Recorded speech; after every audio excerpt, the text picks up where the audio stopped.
Welcome to week 2 of Scratch Camp, Adventures in Time. Now that we've had a chance to explore the past, it's time to leap into the future. Scratch to the future. Today, we are going to turn this adventure into a fun game in Scratch. By the end of the video, you'll be able to create a game just like this one.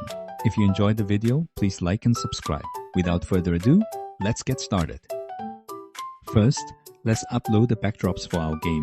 We're going to use 2 different backdrops. The first one will be our main game backdrop, and the second one will be our game over backdrop. Next, let's upload the sprites for our game. We'll need 3 sprites for this game. First, we have the astronaut. This is the character the player will control. Next, we'll upload the spaceship. These are the obstacles that the player needs to avoid. And finally, we have the bottle. This is our special item that can destroy all the spaceships on the screen. Now, let's add some controls for the astronaut. When the green flag is clicked, first set the astronaut to a smaller size, make it show, and set its rotation style. Set the astronaut to its starting position. Next, use a forever loop to control the astronaut with the arrow keys. If the left arrow is pressed, make the astronaut face left and change its X position to move left. If the right arrow is pressed, make it face right and change its X position to move right. We can do the same for the up and down arrows, changing the Y position to move the astronaut up and down. Last, we add condition when the astronaut hit the edge, make it bounce. Now the player can move the astronaut around the screen. Now let's code the spaceship. When the green flag is clicked, first make the spaceship hide. Then, use a forever loop to keep creating a new clone of the spaceship every 1 second. When I start as a clone, first set the spaceship to a smaller size and make it show. Then, make it go to a random position on the screen and point in a random direction. Finally, use a forever loop to make the spaceship move forward. If it touches the edge, make it bounce so it stays on the screen. Now let's add the game over system. When the green flag is clicked, first switch the backdrop to our main game backdrop. Then, if spaceship touches the astronaut, that means the astronaut has been hit. When that happens, switch the backdrop to the game over screen and then stop the game. Now let's add the bottle. When the green flag is clicked, first make the bottle hide.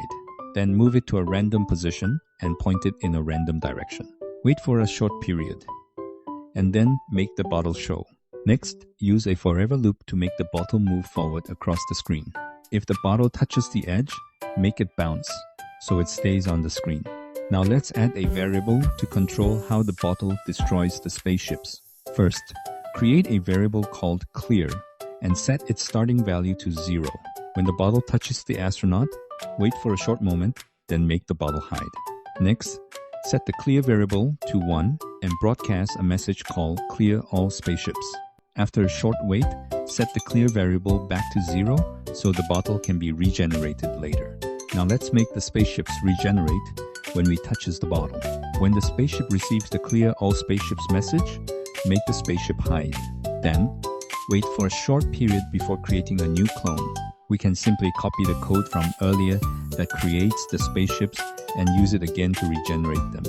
And don't forget to delete the spaceship clones before we regenerate them. Let's add one more condition to the spaceship code.